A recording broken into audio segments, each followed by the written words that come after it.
At kanina pa po dito si Mama. Siya po ay nag-umpisa ng maglinis.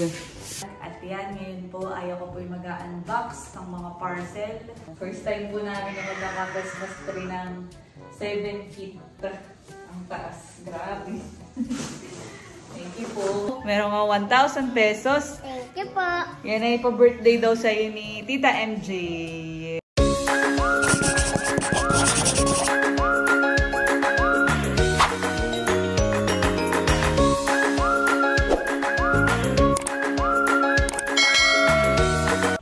Hello po mga kadilag, magandang araw po at welcome back sa aming YouTube channel. So for today's vlog ay magsisimula na po kaming maglinis sa taas at naroon na po si Mama. Ako po ay paakyat na din. Ano po ay magtutulong-tulong na doong mag-impis. At kanina pa po dito si Mama. Siya po ay nag-umpisa ng maglinis. So yan, sa mga kwarto na lang po ang lilinisin at nawalisan na po dito ni Mama. Ayan, dahil tuyo na po itong mga kadilag, ang next na paggagawa po namin dito yung mga pintuan. Papakabit na din po namin. Kami naman po may mga pintuan na. So dito na lang po ang wala pa. Ako po yung magtitingin na din. Magpapasukat. Halika na, Indong. Bubuhatin yung mga kahoy dito natitira sa may terrace. Ito yung pong mga kahoy dito natira pa noon ay tatanggalin na po namin, tsaka yung mga tubular na natira din po. Doon po ilalagay sa may parang canopy dito sa may aming pong kwarto ni Indong. Hindi kaya. Hindi kaya? Mga baka na lang ang isa. Hindi kaya natin. Kami ni Indong, subukan namin. Hindi kaya natin. Tinumala ka. Pag namin po tayo.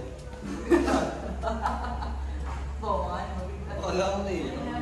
Itong mga ano ba yan? Hindi na yung magagamit ang.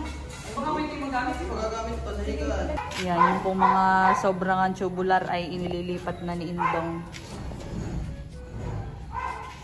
Dito sa may canopy. At dito naman po hindi nababasa.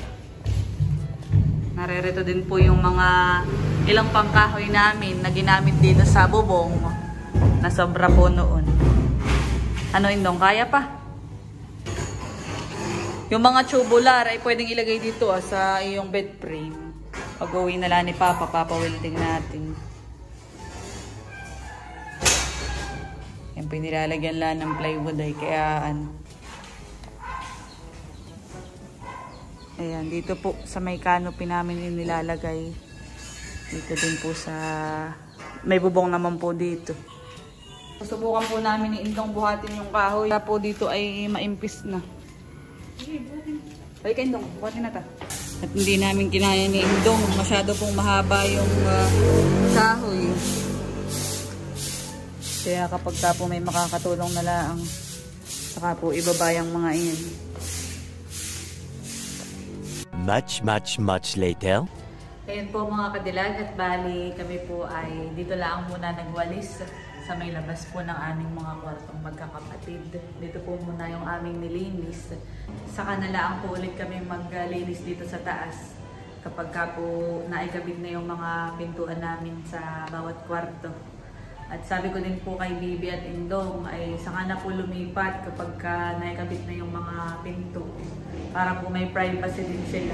Bali, bukas din po ay may kakabit na yung mga pintuan at kami po yung minakausap ng karpintero na pwede pong magkabit dito sa itaas. Naman na po kaming mga pintuan pa noon na mailalagay po dito. Ang wala pala po ay itong sa may pinakang main door po namin sa terrace. At ako po kanina ay galing na din sa Anuling at ako po yung nagtitingin at nag-i-inquire na din sa mga gumagawa ng ganyan po. Ang plano ko po ditong palagay ay yung aluminum o yung kung parang bakal. Gawa ng siya po dito nga sa harapan. Tsaka para partner din po dun sa mga bintana at tsaka railings po namin. Kung mga loob na lang naman po ang iimpisin. Dito po may mga materialis pa na hindi natatanggal. Narito pa. Ito po yung materialis ng mga pintor. At hindi pa rin po makapasok sa ngayon dahil ang panahon po ay maulan. Ay sa labas na lang po yung kanilang pipinturahan dito po sa harapan namin. Tapos ay yan, magpaparetouch na din po kami. Paparetouch namin itong mga nadumihan ng kaunti eh. At plano ko din po itong padoblihan itong sa taas dahil ito'y medyo ninipisan at akala ay kakapusin sa pintura. At noong pinipinturahan ito'y pinagkakasala namin at wala po akong mahanap na ganitong kulay. Ngayon naman po ay may alam na akong bilihan. Doon po sa binila namin dati nila Papa. Kaya ako bibili pa ng isa. At yun nga po, akin pong padodoblihan ito. Para siya ay ka-level ng kulay na ito pong nasa sa baba po namin. Tsaka para pinakang retouch na din po dito po sa taas. Pero yun po yung pagkatapos na din dito na maikabit.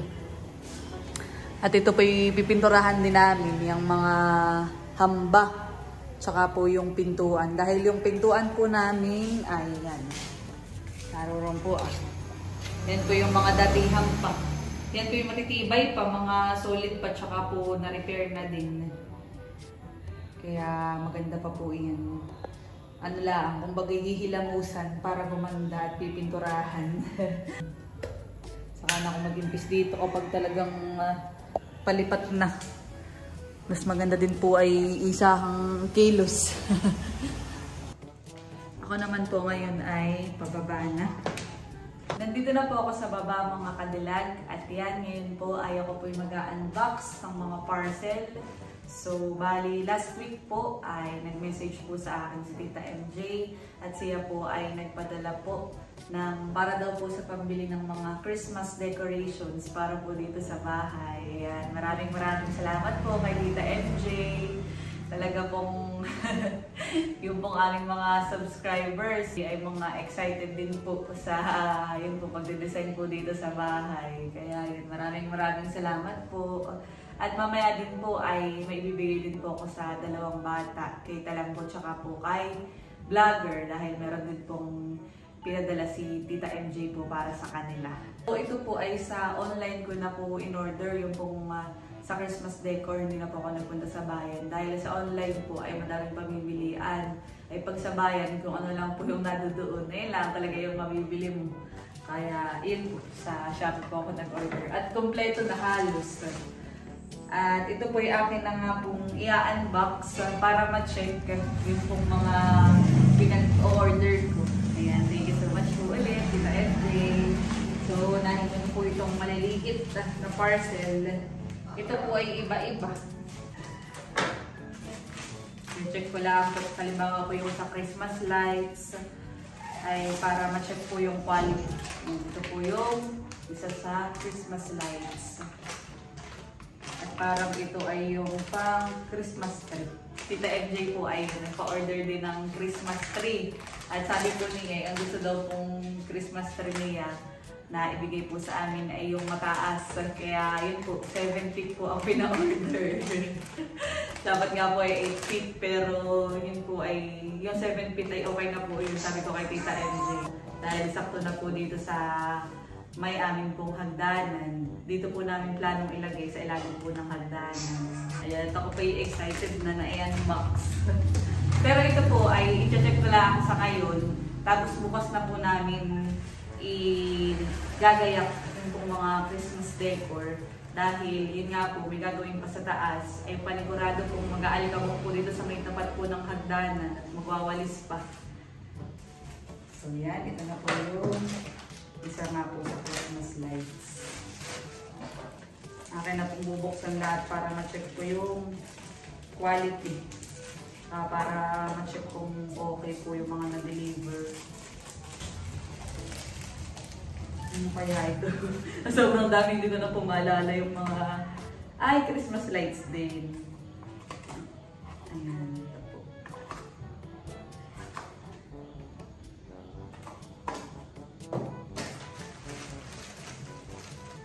Meron pong in-order akong mga Christmas lights din pang labas.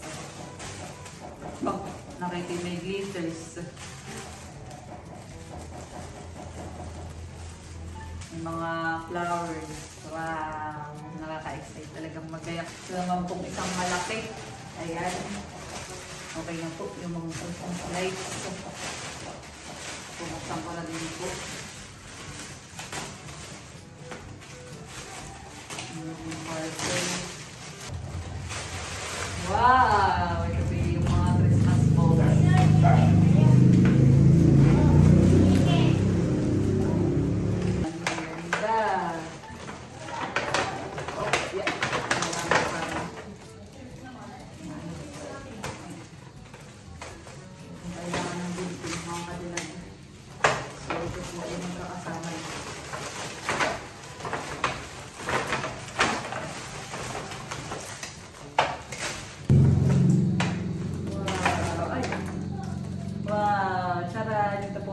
Christmas balls. Mga Christmas balls.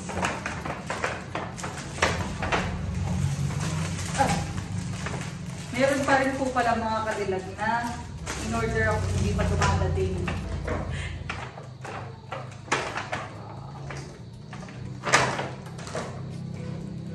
So parang ang ating Christmas balls sa ilang pieces ito.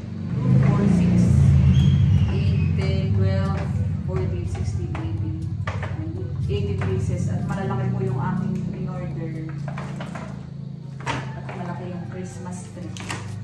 So yun, ito na po.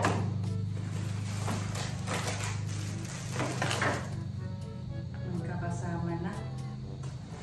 At ngayon naman ay itong Christmas tree. Umatin po ngayon. Yan, box. Mahaba.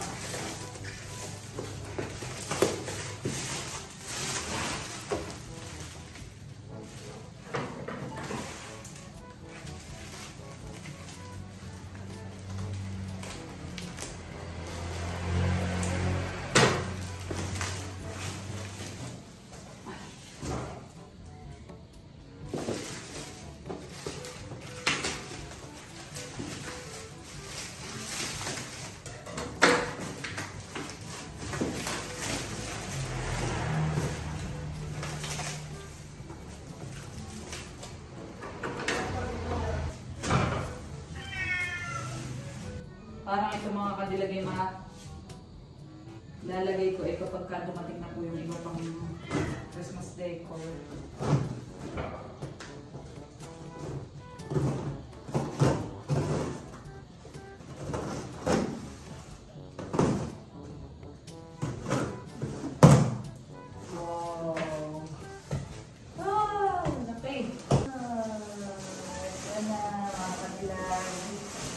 Christmas tree. Napakalakas nga pala. Siya ay magkakalusong.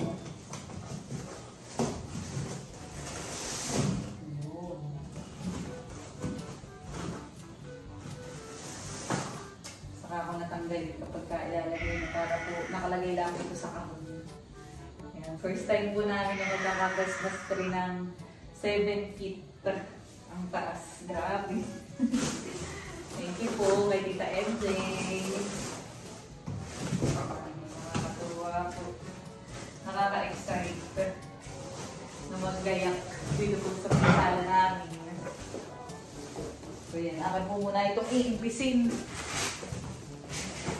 So yan, at ito na nga po yung mga Christmas decors. So ito pong mga Christmas lights. Mga fairy lights ay nasubukan ko na din po at working naman. Akin na po muna ito kitatabi at tingnan ko lang po talaga lahat. At para po mabalik pa if ever na may damage, ma-return. Ayan, at ngayon naman po dahil tapos na akong mag-unboxing, ay meron po akong ibibigay sa 2 bagets na pinapabigay po ni Tita MJ. So yun daw po ay pa-birthday para kay Vlogger at saka po kay Talambo. Bali, si Vlogger po ay magbe-birthday ngayong October, tapos ay si Talambo naman po ay ngayong November. At tamang-tama dahil ang mga bata po ay naririto ngayon at bayon po sa may sofa. Sila po ay nanonood ng TV. Nanonood ng TV ang mga bagets. Dahil kapag sa YouTube ay yun, may mga full movie na masi-search. Ayan, at yung pong aming sopa ay naroroon pa rin, hindi pa rin po namin nililipat pa at bukas nga po may gagawa pa dito baka po maalikabukan. So, ang narito po ngayong mga bata ay si Chloe, si Talambo, si Amara at si Pulding. Nasaan na Kuya Vlogger? Wala. Nasa Putunaw. Ah, nasa Banugaw. Oy, baka mamaya pang gabi yun, honey. Ako pa na may ibibigay. Mayroong nagpapabigay sa inyo ng advance birthday gift. So, ito daw ay para sa inyong magkapatid. So, ito ay para sa iyo, Talambo. Meron nga 1,000 pesos. Thank you po. Yan ay pa-birthday daw sa iyo ni Tita MJ. Thank you po. Oh, salamat po, Tita MJ. Ayan, at ito ay sa Kuya Vlogger. Ikaw na lang din ang mag-abot, ha? Bigay mo sa mama. Ayan, tig 1,000 daw kayo. Ha? So, bali yan ay 2,000. At bali, naibigay ko na po kay Bo yung 2,000. So, yung 1,000 ay para sa Kuya Vlogger, ha? Tapos ay yung 1,000 ay para sa iyo. Thank you po kay Tita MJ. Ayan, at naibigay na po natin kay Talambo. Baka mawala yung itabi, ha? Bigay mo na. Ah, saan mo bibigay? Ah, kay mama muna. Ay, sige. Okay. Salamat po. Yeah. Ay, nanonood po ang Team Bagets. Sige, bigyan mo Pwede na. din po si mama nanonood. Bigyan mo na. Baka